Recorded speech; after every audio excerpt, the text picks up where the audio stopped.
Halo pemirsa, kembali berjumpa bersama saya Regina Mangke di Bicara Kawanua. Pemirsa, kasus penikaman akibat senjata tajam belakangan ini marak terjadi di Kota Manado dan bahkan mengakibatkan korban meninggal dunia pemirsa. Hal ini turut memicu keprihatinan berbagai kalangan masyarakat yang ada di Kota Manado. Ada apa sebenarnya kah? Apa yang menjadi latar belakang dari kasus penikaman ini? Dan benarkah Manado sudah tidak aman? Kita akan membahasnya dalam Bicara Kawanua kali ini pemirsa. Manado rawan penikaman, ada apa? Bersama para narasumber yang sudah ada bersama saya saat ini pemirsa. Yang pertama ada Kompol Sugeng Wahyudi Santoso SH SIK selaku Kasat Reskrim Polresta Manado. Halo Pak, salam sehat. Salam sehat Regina, salam sejahtera. Terima kasih diundang hadir di Kawanua TV. Terima kasih sudah mau join ya di Bicara Kawanua kali ini. Iya, terima Pak. kasih. Oke, selanjutnya ada Pak Stefan Voges SHMH selaku akademisi. Halo. Selamat siang Regina, terima kasih juga sudah diajak untuk bincang-bincang. Oke, baik. Nah, melihat fenomena rawannya penikaman yang ada di Kota Manado. Nah, tentunya masyarakat bertanya-tanya bagaimana dengan aparat penegak hukum, terutama aparat kepolisian selama ini. Apakah karena kurang patroli itu yang sering disuarakan oleh netizen ya? Atau apa sebenarnya? Mungkin kita akan mendengarnya langsung dari Pak Sugeng bagaimana untuk tren kasus penikaman khususnya di tahun 2022 ini, Pak. Terima kasih Regina. Kami dari Polresta Manado, khususnya Satreskrim Polresta Manado, akan menjelaskan singkat terkait dengan beberapa kejadian yang cukup menonjol kemarin penikaman. Di periode Agustus ini kita ada 2 kasus yang menonjol yang mengakibatkan menghilangnya nyawa. Yang pertama kejadian di Wanea, kemudian satu lagi yang kemarin yang cukup ramai juga di Klea. Kita tarik ke belakang dulu, 2 kejadian yang terjadi di bulan Agustus ini semuanya diawali dengan sajam yang pertama. Yang kedua adalah ditarik kembali ke belakang, diawali dengan minuman keras dulu. Itu fakta yang harus kita peroleh dulu, kita dapat. Jadi yang Klea itu diawali dengan minuman miras, kemudian dia keluar, kemudian ketemu dengan korban karena lirian mata terjadi ketersinggungan, kemudian dikejar, kemudian terjadi penikaman. Sama juga dengan kejadian yang di Wanea, yang di Klea. Itu kemarin diawali dengan minum sama-sama, kemudian tersinggung juga, kemudian akhirnya terjadi penikaman sampai meninggal dunia. Nah, itulah kita harus runtun belakang. Jadi kalau memang dibilang Manado tidak aman, itu datanya dari mana dulu? Nah, semua berawal dari minuman keras. Kalau kita tarik ke belakang lagi, bagaimana mudahnya kita mendapatkan minuman keras di Manado ini ya. Contohnya misalnya cap tikus, bahkan setiap gang juga ada. Betul. Itu untuk kelas cap tikus. Nah, kemudian kita beralih ke kasus penikaman. Penikaman berarti menggunakan sajam. Ada 2 konteks hukum di sini, mungkin nanti Pak Stephen yang dari akademisi menjelaskan. Ketika sajam itu digunakan tidak peruntukannya, tidak untuk kegunaannya, berarti yang kita bisa pidanakan apa? Yaitu undang-undang darurat. Artinya dia menguasai, membawa senjata tajam itu bukan untuk peruntukannya. Contohnya seperti apa, Pak? Contoh, kalaulah kita membawa, kemudian malam minggu ini jalan-jalan, kemudian bawa badik lah, berarti kan tidak peruntukannya. Itu bisa diamankan, diproses dengan undang-undang darurat. Dan itulah yang kita sudah lakukan saat ini. Kita tegak lurus, kita concern untuk para pelaku ataupun pelaku tindak pidana yang menggunakan sajam. Nah, bagaimana yang menggunakan sajam yang tidak bisa dipidana? Contoh, misalnya saya ini ke kebun, bawa peda, bawa senjata tajam untuk potong rumput, untuk kegiatan berkebun, ya tidak bisa dipidana. Artinya kalau kegunaannya bawa pisau dapur begitu, tapi ternyata ada kebutuhan untuk acara di mana. Iya, itu tidak bisa dipidana. Itu tadi yang tidak untuk peruntukannya. Artinya niatnya tidak ada.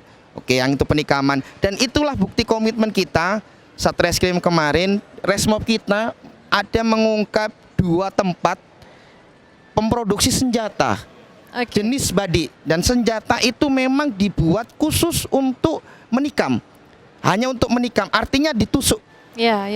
Memang bukan sudah untuk bentuknya iya Regina, modifikasi bukan ya. untuk memotong, bukan untuk Iya. membelah, tapi untuk menusuk. Ini kita dari keterangan dari pelaku bahwa sebelumnya memproduksi itu adalah memproduksi senjata untuk dapur, keperluan rumah tangga. Tapi karena pandemi kemarin Covid, kemudian produksi itu juga tidak laku, alasan ekonomi. Oke. Kemudian Berarti permintaan juga banyak, anehnya Nah, juga itu. permintaannya juga banyak Regina. Permintaannya banyak Iya. Pak ya. Maksudnya mereka memasarkan lewat mana sebenarnya? Pertama mereka menjual dari mulut ke mulut karena permintaannya semakin tinggi, akhirnya dijual online. Itulah kita temukan fakta bahwa badik yang digunakan itu pelaku untuk penikaman, yang pendek itu harganya 100.000. Oke. Kemudian yang panjang itu 200.000. Betapa murahnya badik ini. Nah, dan itu belinya dari keterangan si pelaku ini bukan satu, sekali beli 3, 5. Bahkan ada katana juga yang panjang. Ada, ya. itu sesuai dengan permintaan. Jadi kalau mereka pesannya samurai atau katana, mereka bikin. Otomatis harganya juga berbeda. Iya, iya. Nah, dari 2 tempat itu yang kita ungkap, kita akhirnya mengetahui senjata-senjata ini, badi ini yang dipakai menikam punya karakteristik berbeda-beda. Kalau produksi yang liwas, bentuknya ada cekungan di sebelah ujung. Kalau yang produksi kayu watu, dia di bagian gagang atasnya ada lekukannya. Jadi sekarang kita sudah tahu, oh ini produksi kayu watu, oh ini produksi liwas, Oke. atau ini produksi tempat tertentu. Dan Oke. itu kemarin kita ungkap.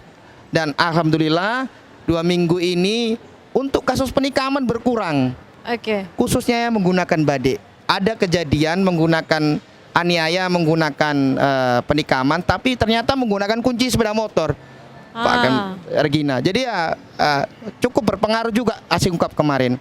Kemudian yang kasus pembunuhan, pembunuhan tadi sudah saya jelaskan di awal. Pembunuhan yang menggunakan sajam itu diawali adalah miras. Oke. Diawali miras. Dan data yang saya punyai ketika saya masuk di Satreskrim, 95% kejadian pembunuhan yang mengakibatkan meninggal dunia diawali dengan miras. Baik, tahan di situ dulu Pak. Berarti 95% kejadian penikaman berakibat pembunuhan begitu ya, korban meninggal dunia itu awal mulanya dari minuman keras. Kita akan kembali lagi usai jeda pemirsa, tetap bersama kami di Bicara Kawanua.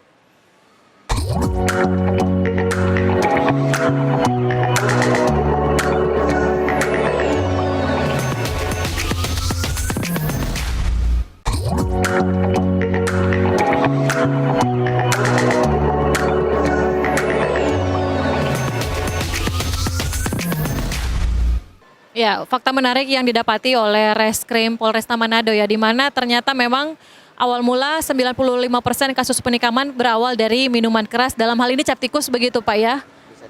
Bisa dikategorikan seperti itu. Di data yang kita punyai ketika di BAP penyampainya miras, ditanyakan miras jenis apa, adalah cap tikus. Oke. Iya. Kalau soal penindakan minuman keras di lapangan oleh Polresta bagaimana Ya, Pak? penindakan minuman keras, kita ada beberapa inovasi yang terkait dengan miras, yaitu kegiatan sibulan. Itu artinya sikat pemabuk jalanan. Artinya semua pengemban fungsi dari Polres maupun Polsek setiap malam Iya. itu melaksanakan patroli terkait dengan konsumsi miras. Artinya masyarakat berkumpul mengkonsumsi miras bukan ketika ada komplain masuk ke kita, baik melalui 122 atau 110 ataupun yang inovasi kita Resma On The Road, kita akan tindak lanjuti. Itu tadi yang kegiatan sikat pemabuk jalanan. Artinya jangan sampai merugikan masyarakat lain, Iya. orang lain terkait dengan mengkonsumsi miras tadi. Oke, Begitu. baik. Nah, Nerstevo, kalau melihat hal ini kan, karena memang kalau bilang soal minuman keras, Manado sudah sejak lama punya slogan Berhenti Coba Gate ya. Nah ini sudah lama digaungkan, tapi memang kalau melihat kasus kejahatan yang banyak ini, sesuai data dari Pak Sugeng tadi dikatakan minuman keras. Di satu sisi, petani miras juga bilang, lah ini kan bukan salahnya minuman keras itu, oknumnya sebenarnya. Kalau dari sisi akademisi bagaimana tanggapannya? Ya, memang kalau dari kacamata akademisi ya, kita mencoba melihat dulu fenomena yang nampak ya, bahwa telah terjadi kasus penikaman. Kemudian ketika diselidiki ternyata kasus penikaman ini bermula dari pesta miras. Iya. Ya. Dan berdasarkan data fakta fenomena yang ada bahwa ternyata kerap kaitannya antara kasus penikaman dengan miras ini cukup sering gitu ya. Iya. Sehingga muncul teori yang mengatakan bahwa kriminalitas itu disebabkan karena adanya miras. Nah ini kita tidak bisa menyalahkan juga apabila muncul opini seperti ini di dalam kehidupan bermasyarakat. Nah yang menjadi persoalan adalah bagaimana membuktikan bahwa miras ini menjadi salah satu pemicu bagi seseorang untuk melakukan tindak kejahatan. Nah, di sini peran daripada ilmu yang kita kenal kriminologi. Ya, nah dalam kriminologi memang itu adalah salah satu lapangan studi atau lapangan keilmuan yang mempelajari penyebab terjadinya kejahatan. Kemudian mengapa orang melakukan kejahatan? Kemudian mengapa undang-undang dibuat ya untuk menangkal kejahatan tersebut? Kemudian bagaimana reaksi daripada masyarakat terhadap pelaku kejahatan? Ini semua terbahas dalam kriminologi. Nah, oleh karena itu maka memang kita tidak bisa memungkiri bahwa kalau misalnya muncul pendapat atau mindset masyarakat yang mengatakan bahwa miras menjadi salah satu penyebab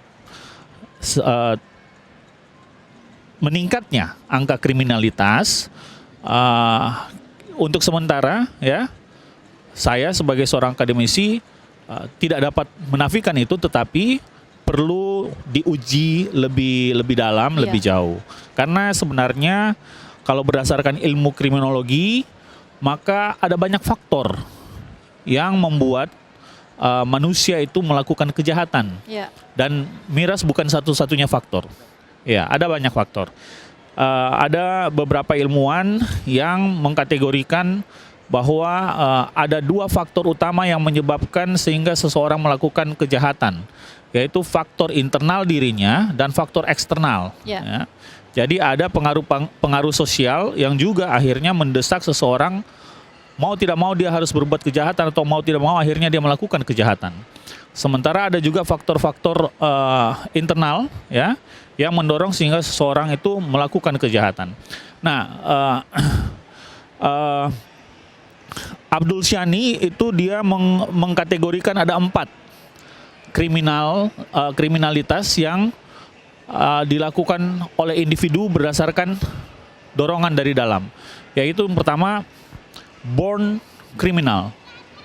Memang ada orang yang dilahirkan. Kriminal. Ya, ada orang yang seperti itu ya? Ya, menurut Maksudnya ini ilmu loh yang mengatakan, bukan Stefan Voges yang mengatakan ya, tapi ilmu yang mengatakan, ilmu kriminologi yang mengatakan bahwa ada orang yang born criminal. Dia dilahirkan memang sudah ada bawaan sejak lahir untuk melakukan hal-hal yang jahat. Orang tuanya itu saya tidak bisa langsung mengatakan bahwa faktor eksternal yang mempengaruhi, tapi memang dia born criminal. Kemudian ada yang insane criminal. Insane criminal ini seseorang yang awalnya kehidupannya dari kecil dia seseorang yang taat ya dengan ajaran-ajaran agama, dia orang yang soleh, taqwa, tapi tiba-tiba kena penyakit sehingga mengganggu kejiwaannya, mental kejiwaannya, dan dia bisa melakukan tindak kriminal karena gangguan mental itu. Nah, ini yang dikatakan insane criminal.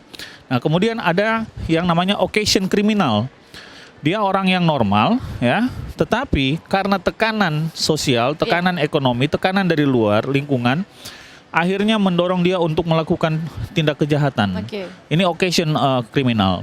Nah, kemudian ada yang passion criminal.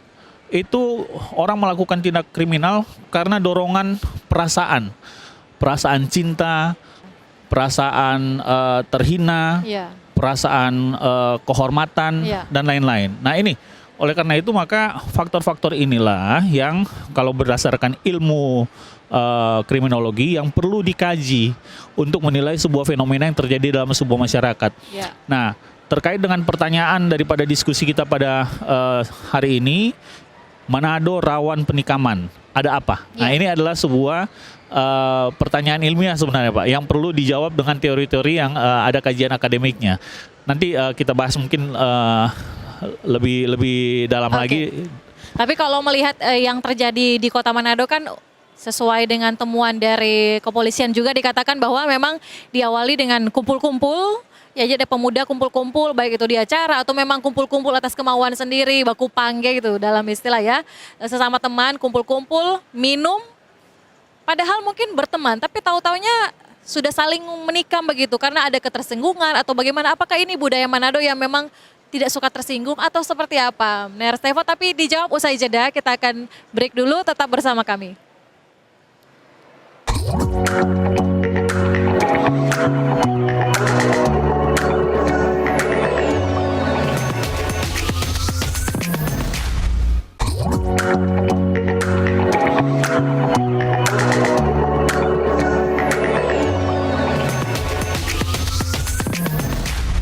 Ya, kembali bersama kami di Bicara Kawanua, Manado rawan penikaman ada apa? Ner Stevo, kan tadi kita sudah bahas ya, memang rata-rata dari kumpul-kumpul, minum, kemudian suka ada saling singgung mungkin. Apakah memang sudah jadi watak atau budaya di Manado bahwa memang Manado ini boleh tersinggung, gampang tersinggung begitu? Atau seperti apa Ner lihatnya? Ya, saya memang bukan budayawan ya, jadi mungkin bukan kapasitas saya untuk berbicara seperti itu, tetapi kita sering membaca juga ya bahwa ada faktor-faktor yang bisa mengakibatkan orang untuk melakukan kejahatan yang didorong karena budaya juga memang. Dan Abdul Syani dia mengatakan bahwa ada 3 hal yang berperan dalam peningkatan tindakan kriminalitas. Yang pertama adalah strain atau kesenjangan ya, kesenjangan sosial. Kemudian cultural deviance atau penyimpangan kebudayaan gitu. Pengaruh kebudayaan. Kemudian social control. Social control artinya kontrol sosial kita itu berkurang, lemah ya, sehingga stakeholder yang ada dalam sebuah masyarakat itu dikatakan sebagai sebuah struktur yang lemah, akhirnya mengakibatkan terjadinya tingkat kriminalitas.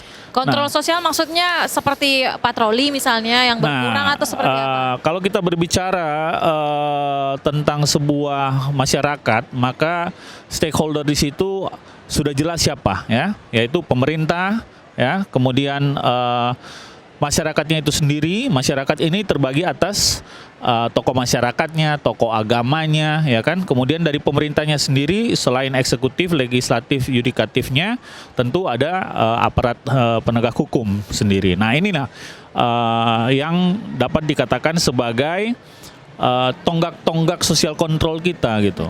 Nah, kalau ternyata ada peningkatan kriminalitas, maka kita harus introspeksi gitu. Faktor-faktor apa yang membuat sehingga kriminalitas di sebuah komunitas sosial meningkat. Kalau kita berbicara kota, ya berarti kita tidak bisa melepaskan diri dari tanggung jawab dari setiap stakeholder ini gitu. Pemerintah, kemudian aparat penegak hukum, tokoh masyarakat, tokoh agama juga berpengaruh gitu. Turut memegang tanggung jawab di dalam menghadapi fenomena daripada angka kriminalitas yang meningkat gitu. Kita juga melihat ya bahwa begitu banyak tanggapan yang dikeluarkan oleh masyarakat Manado lewat sosial media ya. Katanya memang ayo dong digalakan lagi, katanya kalau dulu kan ada patroli begitu masyarakat taunya dulu ada, kalau di Manado ada tim paniki ya dan sebagainya, kalau di daerah lain sebenarnya itu masih ada atau seperti apa Pak Sugeng, silakan. Iya Regina, di kesempatan ini saya akan jelaskan untuk bentuk-bentuk patroli itu sebenarnya sampai sekarang masih ada dan tetap ada. Itu digaris bawahi ya. Sampai sekarang polisi masih patroli. Namanya yang kita sudah tidak menggunakan nama paniki, nama macan. Konsep itu tetap ada. Bahkan kita sudah membuat beberapa terobosan, beberapa inovasi yang kita terapkan dalam hal patroli. Yang pertama, kita ada kegiatan Blue Light, artinya kita melakukan patroli dengan menghadirkan kendaraan-kendaraan dinas kita di simpul-simpul yang padat masyarakat dan kemacetan. Itu kita mulai dari jam 6 sore sampai jam 8 malam. Kemudian kita lanjutkan lagi di kegiatan KRYD, kegiatan yang ditingkatkan. Artinya yang biasanya patrolinya sedikit tapi diperbanyak. Kemudian razia dirutinkan. Itu dari Polresta juga ada, kemudian jajaran Polsek juga melakukan. Kemudian dilanjutkan lagi itu tadi yang giat sibulan, sikat pemabuk jalanan. Itu kita lakukan. Itu salah satu program unggulan kita yang mengantisipasi yang Pak Menir tadi sampaikan yang terkait dengan pemabuk-pemabuk tadi. Kemudian kita ada yang dari Satreskrim yaitu Resmob on the Road yang kita gaungkan di 2 minggu yang lalu, yaitu kegiatan menghadirkan tim lapangan di jalanan, di masyarakat untuk hadir di jam rawan terjadinya tindak pidana. Tapi itu baru jalan 2 minggu yang lalu. Itu salah satu inovasi yang saya buat kemarin ketika saya sudah menjabat. Konsepnya adalah menghadirkan Resmob sebagai tim pemukul, tim tindak di lapangan dengan memanfaatkan salah satu media sosial yaitu Facebook. Ya, silakan masyarakat komentar di situ, menyampaikan unek-uneknya, menyampaikan keluhannya di jam rawan. Jam rawan di mana? Yaitu pukul 10 malam sampai dengan jam 5 pagi. Sampai pagi kita tetap beroperasional. Dan ketika nanti menjelang pagi sudah ada anggota yang melakukan pos padat pagi. Istilahnya kita pos cakalang. Lapornya lewat sosial media di mana, Pak? Nanti anggota langsung live di situ, kemudian bisa berkomentar di situ. Kita juga menerima pengaduan juga melalui 112 Menir. Itu yang akunnya, maksudnya Pak, akun apa? Ada akun Facebook Resmob on the Road ataupun Resmob Polresta Manado. Ada, silakan nanti join. Kemudian ada kita 112. Ada juga yang call center Polri 110. Kita sudah membuka banyak pengaduan, banyak hotline untuk mengantisipasi pengaduan masyarakat. Karena kita tahu sendiri untuk wilayah Manado, media sosial yang paling dominan digunakan adalah Facebook. Demikian Regina. Jadi sudah sejak Agustus begitu ya, sudah ada Resmob on the Road? Ya, pertengahan Agustus. Sejak pertengahan Agustus ada Resmob on the Road, masyarakat bisa join live Facebook sekaligus menerima keluhan masyarakat di jam-jam rawan, jam 10 sampai jam 5 pagi. 5 subuh.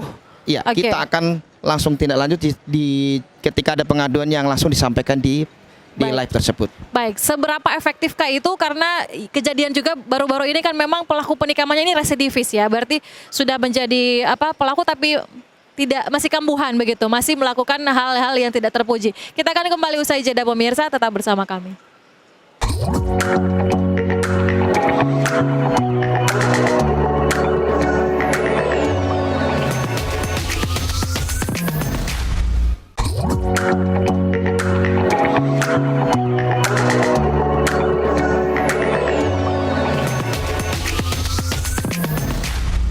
Ya, masih dari lobi Manado Town Square 3 pemirsa, kita kembali ke Pak Sugeng ya. Tadi dikatakan bahwa sejak pertengahan Agustus sudah ada patroli juga Resmob on the Road dan menerima keluhan dari masyarakat. Sejak itu Pak gimana? Apakah memang banyak temuan di lapangan yang dilakukan oleh Polresta atau bagaimana? Iya, sejak ada inovasi Resmob on the Road itu berdasarkan data yang kita timpun tadi beserta jajaran Polsek untuk kasus-kasus penikaman mengalami penurunan.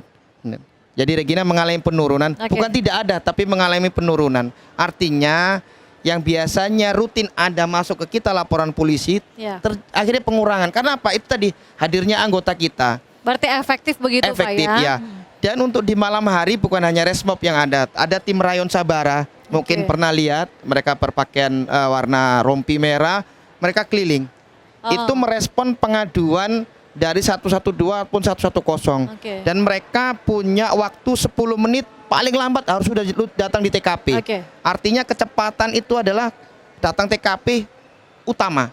Setidaknya dengan kecepatan datang TKP itu mencegah kejadian semakin meluas, kemudian mengamankan TKP, kemudian itu tadi tidak terjadi korban berikutnya.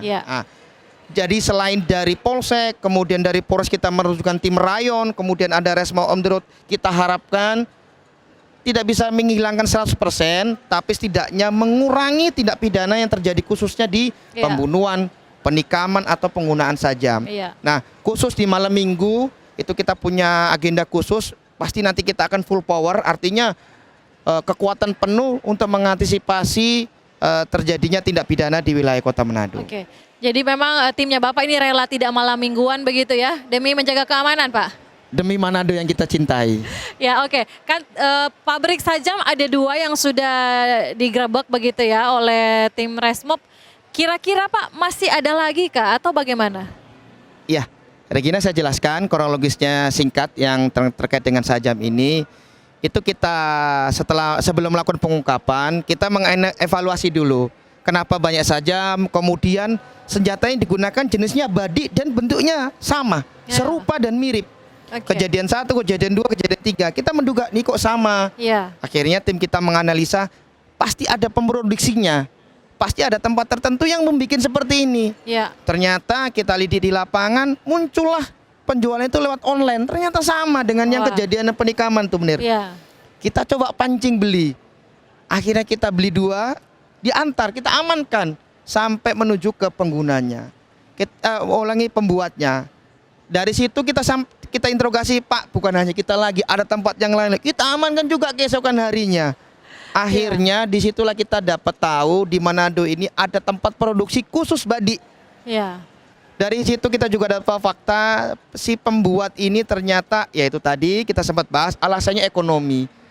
Dia mempunyai keahlian membuat kerajinan untuk kegiatan dapur, pisau untuk ke kebun.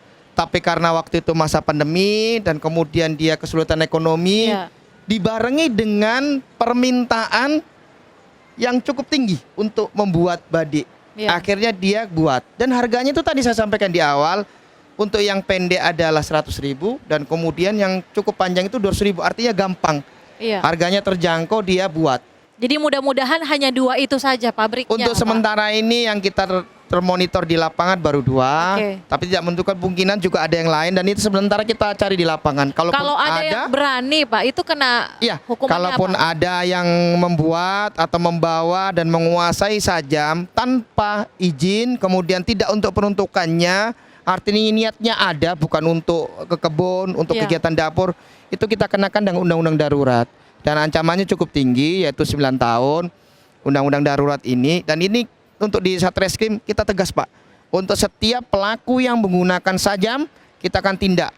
Tidak ada kata penangguhan, tidak ada kata pemberhentian kasus, dan kita akan proses supaya menimbulkan efek jera. Nah, bicara soal efek jera ya, karena memang pelaku barusan ini residivis juga. Ini tandanya hukuman tidak memberikan efek jera. Kan apalagi kalau yang melakukan itu di bawah umur, karena kebanyakan sekarang yang di bawah umur. Bagaimana? Dapat saya jelaskan, kemarin itu kita ada tangani kasus penikaman yang di Wanea, Menir.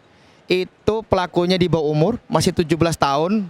Kemudian yang bersangkutan baru 4 bulan keluar dari lembaga anak. Sangat disayangkan ya. Dengan kasus yang sama, yaitu penikaman, tapi tidak sampai meninggal dunia.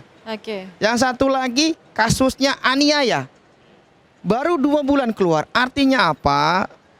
Diperlukan suatu kegiatan atau upaya yang bukan hanya dari kepolisian. Seperti yang dijelaskan oleh tadi, ada stakeholder yang lain. Siapa? Masyarakat, pemerintah kota, terus kita sendiri TNI, Polri, kemudian TNI, ataupun tokoh masyarakat.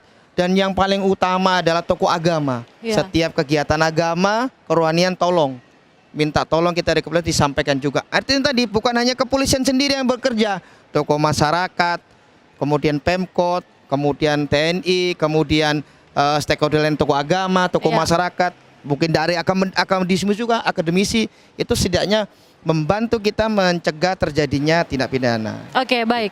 Nerstevo, kalau melihat para anak muda ini, karena memang kebanyakan pelakunya masih di bawah umur, apakah memang hukuman yang diberikan memang tidak memberikan efek jera? Iya, saya harus jujur mengatakan ya bahwa yang sebenarnya kita bicarakan kasus penikaman ini bukanlah sebuah kasus yang baru. Kasus penikaman ini adalah sebuah kasus atau sebuah tindak kejahatan yang dilakukan selama peradaban manusia itu ada di muka planet bumi ini. Sudah dari dulunya. Dan hukum juga sudah dibuat sedemikian rupa untuk mencegah, mereduksi terjadinya tindakan seperti ini berulang kali gitu. Tetapi memang ternyata juga terbukti bahwa tindakan seperti ini masih bisa terjadi kapan saja. Nah, oleh karena itu dituntut komitmen dan tanggung jawab daripada semua stakeholder untuk tidak lengah ya dengan situasi atau fenomena yang ada di dalam kehidupan manusia ini, karena harus saya katakan bahwa setiap orang itu sebenarnya mempunyai potensi untuk melakukan kejahatan, siapapun dia. Ya. Dan kalau kita bicara terkait dengan ilmu kriminologi yang mengatakan bahwa ada insane criminal, kemudian ada occasion criminal, itu berarti tidak menutup kemungkinan besok-besok bisa saja saya melakukan tindak kriminal juga. Bisa-bisa juga Regina itu besok-besok ternyata melakukan tindak kriminal juga hanya karena tekanan dari luar gitu. Apakah itu adalah tekanan dari aspek ekonomi? Tapi kalau lihat orang yang kembali melakukan. Kalau berbicara residivis, itu memang ada apa ya, faktor lain yang mungkin juga harus menjadi bahan pertimbangan atau variabel yang kita pikirkan terkait penanganannya. Karena sebagaimana yang kita ketahui juga, pemerintah memiliki begitu banyak program sebenarnya untuk mereduksi residivis ini mengulangi kembali kejahatannya. Nah, kan ketika akhirnya residivis kembali melakukan kejahatan, menjadi tanda tanya kita, apakah program ini gagal atau program ini perlu direvisi? Ya, salah satu program yang jelas yang bisa kita lihat adalah dirubahnya nama penjara itu menjadi lembaga pemasyarakatan, ya kan? Itu tujuannya untuk memasyarakatkan para tahanan ini. Ketika mereka keluar, mereka bisa diterima oleh masyarakat, mereka boleh aktif kembali dalam kehidupan bermasyarakat mereka dan melupakan masa lalu mereka. Nah, tapi kalau akhirnya mereka melakukan kembali kejahatan mereka, ada apa? Gitu. Ada apa? Oke, tahan di situ dulu ya. Kita akan kembali usai jeda.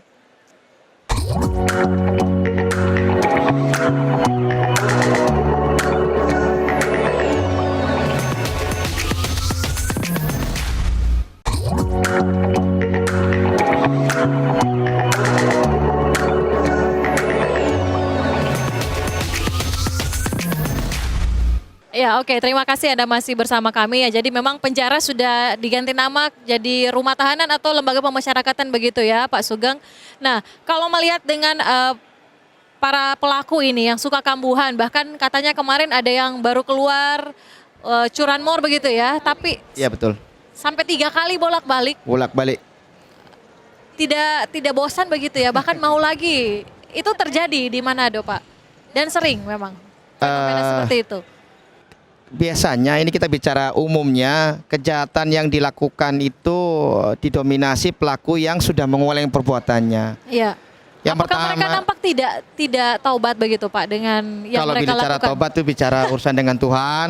Tapi kalau bicara tadi yang sempat mungkin, kita ngomong sama Pak Menir bilang, yang pertama itu situasi ekonomi juga, mungkin karena kesenjangan sosial. Yang kedua skill, maksudnya gini, ketika kita tidak punya kemampuan bekerja dalam hal tertentu, akhirnya dia beralih dengan hal yang lain. Hal yang lain apa? Yang gampang, mudah, dan dia sudah mengerti itu. Artinya dia sudah berulang kali dan pernah berhasil. Artinya dia mengulang lagi. Nah, yang baru kejadian kemarin itu, dia sudah melakukan kejadian bukan hanya kita keturukan curanmor, tapi dia curanik, artinya termasuk juga melakukan pencurian barang-barang elektronik. Dan wilayahnya operasionalnya juga bukan di Manado saja, bahkan dia mengaku di wilayah Minahasa Utara sampai ke Bitung. Nah, kemarin kita amankan dari pengakuan dia dan keterangan dari anggota bilang begini, komandan, dia ini sudah 3 kali kita tangkap, artinya sudah berulang kali. Nah, berarti itu ini tadi sudah masuk ke faktor ekonomi. Yang tadi saya jelaskan, nanti Menir mungkin lebih paham. Nah, yang mau saya sampaikan bahwa untuk menjaga suatu keamanan di Kota Manado ini bukan hanya Polresta Manado, bukan hanya kepolisian, tapi ada stakeholder lain. Betul. Masyarakatnya. Masyarakatnya dari mana? Ya paling gampang di lingkungan keluarga. Ketika anak kita keluar malam, ditanya, mau kemana kamu nak? Jangan keluar malam-malam, sudah di rumah saja atau belajar. Kemudian meningkat lagi di lingkungan sekitarnya, Pak Pala misalnya, atau kepala lingkungan. ngoni jangan keluar kemana-mana, di rumah, sudah malam, jangan miras, sudah keluar, di rumah lagi. Oke.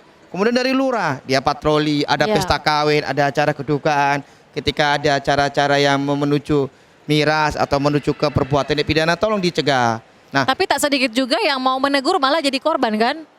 itu tadi makanya gunanya kita mempunyai saluran pengaduan 112, 110, Resmob on the road, patroli rayon, patroli polsek, Cakalang itu kita gunakan untuk mau kemana kita melapor masyarakat biar tahu. Berarti masyarakat kalau ragu tegur langsung mendingan ke polisi aja. Boleh, 112 itu gratis. Dari Pemkot Manado, Pak Wali Kota nyampaikan setiap masyarakat yang menggunakan call center 112 itu gratis. Dan langsung direspon oleh pihak kepolisian. Baik, saya penasaran soal hukumannya. Sebenarnya kalau bawa sajam itu Pak, itu hukumannya berapa lama sebenarnya? Bisa kena dijerat hukum apa? Kalau untuk ancaman sajam, ancamannya itu yang berarti bahasa diancam, artinya dia diancam.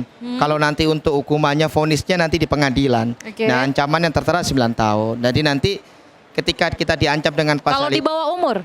Kalau di bawah umur jelas undang-undangnya tersendiri, itu adalah Undang-Undang Perlindungan Anak. Nah, itu dia. Undang-Undang Perlindungan Anak yang tetap namanya Undang-Undang Perlindungan Anak itu namanya kalau sudah anak dia tetap dikembalikan orang tua. Tapi tergantung dengan case-nya. Contoh, ketika dia melakukan perbuatan menghilangkan nyawa, membunuh, otomatis yang dipakai adalah tetap Undang-Undang Perlindungan Anak karena statusnya memang anak, bukan dengan pasal dewasa yaitu dengan pasal 338, 340. Tidak bisa karena memang statusnya tetap anak. Yang dipakai ada Undang-Undang Perlindungan Anak. Ya, Emner Saifo, dan itulah yang menjadi penyebab ya, salah satunya berlindung di balik undang-undang. Itu bagaimana?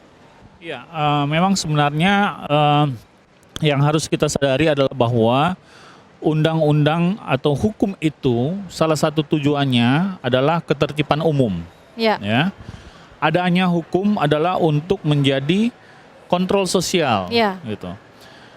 Sekalipun fakta berbicara bahwa dengan adanya ribuan hukum, toh yang namanya kejahatan pencurian tetap ada, pemerkosaan tetap ada, pembunuhan tetap ada. Makanya tadi saya katakan di segmen sebelumnya, diperlukan komitmen dan tanggung jawab daripada seluruh stakeholder gitu. Bukan hanya aparat hukum, Betul. Bukan hanya pemerintah, tetapi semua stakeholder memiliki tanggung jawab terhadap kehidupan sosial masyarakatnya sendiri. Kalau memang ternyata dalam lingkungan sosial masyarakatnya sudah mulai muncul tindakan-tindakan kriminal yang meresahkan, maka tentunya harus ada respon. Nah, ilmu kriminologi merupakan salah satu ilmu yang ingin menjawab fenomena-fenomena ini. Jadi kalau misalnya ternyata Manado dalam rentang waktu yang boleh dikatakan 8 bulan terakhir menginjak tahun 2022 ada sedikit ada beberapa kasus penikaman yang kalau menurut saya saat ini karena peran daripada teknologi media sosial sehingga penyebaran beritanya yang begitu masif dan cepat menimbulkan keresahan masyarakat perlu disikapi sekalipun untuk menjudge apakah Manado ini sudah tidak aman lagi perlu mekanisme akademik yang betul-betul menilai apakah Manado dapat dikategorikan sebagai kota yang sudah tidak aman lagi atau tidak. Tapi kalau menurut saya pribadi berdasarkan intens daripada kejadian penikaman dalam 8 bulan terakhir di tahun 2022 ini, kita jangan cepat-cepat menjudge bahwa Manado sudah menjadi daerah atau kota yang tidak aman karena Manado itu sekarang adalah sebuah kota yang ditinggali oleh 450.000 penduduk, ada 11 kecamatan yang semua wilayahnya besar-besar. Kemudian kalau misalnya terjadi kasus penikaman dalam satu hari itu di satu kelurahan dan dalam 1 minggu sebelumnya tidak ada kasus penikaman, kemudian kita akhirnya menjudge Manado sudah tidak aman, saya pikir terlalu cepat. Perlu kajian yang lebih lagi kalau begitu secara akademik perlu kajian dan penelitian yang lebih jauh untuk menjudge Manado sudah tidak aman. Tetapi kalau dijadikan pertanyaan Manado rawan penikaman ada apa, saya pikir ini sangat konstruktif karena diskusi yang kita lakukan ini adalah diskusi ilmiah sebenarnya. Iya. Untuk bisa menemukan jawaban terhadap persoalan yang sedang muncul. Dan tentunya diharapkan dengan diskusi ini kita dapat memicu atau men-trigger ya semua stakeholder yang nonton acara ini untuk sama-sama bersikap gitu. Iya. Apakah dia tokoh agama, apakah dia tokoh politik, apakah dia tokoh masyarakat ya, apakah dia guru, dia akademisi, sesuai dengan predikat mereka masing-masing, pemerintah apalagi aparat penegak hukum. Bahkan sebagai orang tua sekalipun sebagai orang tua untuk lebih intens menjaga lingkungan masing-masing. Dan memotivasi kepada generasi muda kita untuk lebih mawas diri. Baik. Karena kalau saya tangkap dari percakapan kita dari awal ya, memang para pelaku ini rata-rata adalah generasi muda. Iya. Ya. Rata-rata di bawah umur begitu ya, Pak Sugeng? Rata-rata masih muda kayaknya. Iya, istilahnya masih usia produktif. Masih usia produktif. Dan memang kalau berdasarkan catatan sebuah lembaga riset ya, dari 5 lembaga pemasyarakatan terpadat di Jawa, itu 70% penghuninya dikategorikan generasi muda. Orang yang berusia 16 sampai 36 tahun. Oke, tahan di situ dulu. 70% lembaga pemasyarakatan di Jawa tapi ya, 70%-nya generasi muda. Apakah memang ada krisis karakter kah di zaman sekarang ini atau bagaimana? Kita akan bahas lagi usai jeda pemirsa.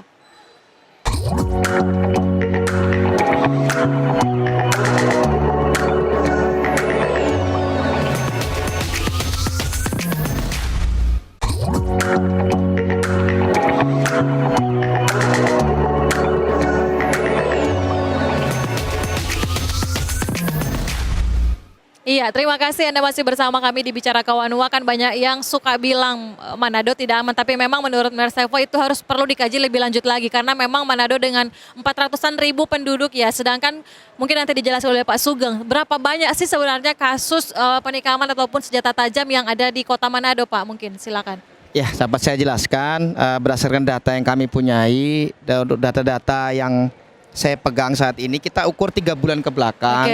Di mana untuk di bulan Juni itu ada sekitar penikaman ada 14, kemudian di bulan Juli ada 7, kemudian di Agustus ini sudah ada 10.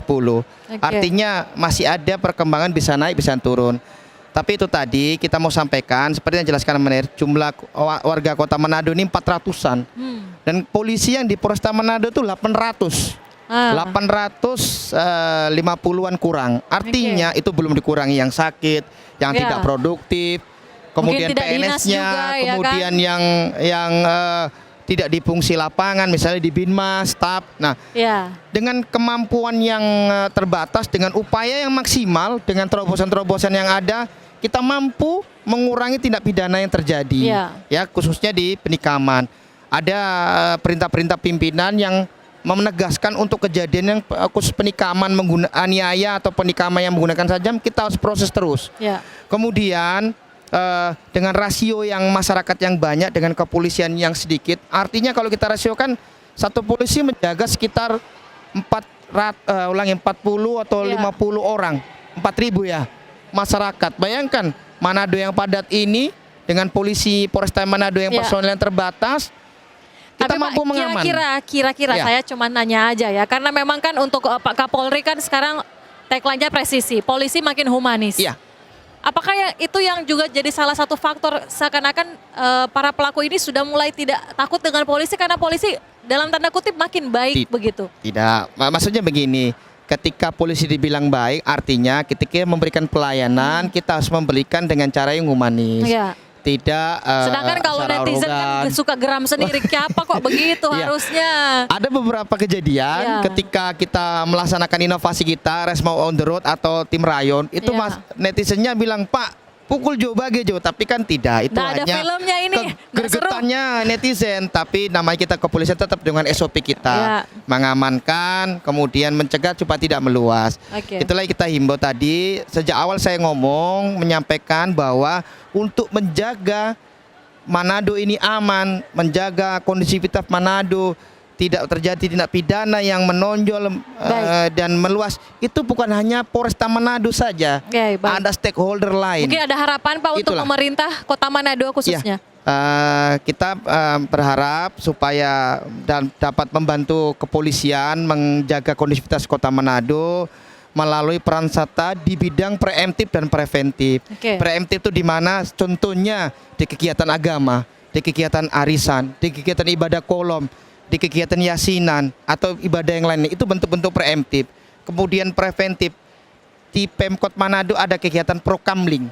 Itu artinya patroli yang dilakukan melibatkan beberapa pihak, yaitu kelurahan, polsek, dengan unsur masyarakat.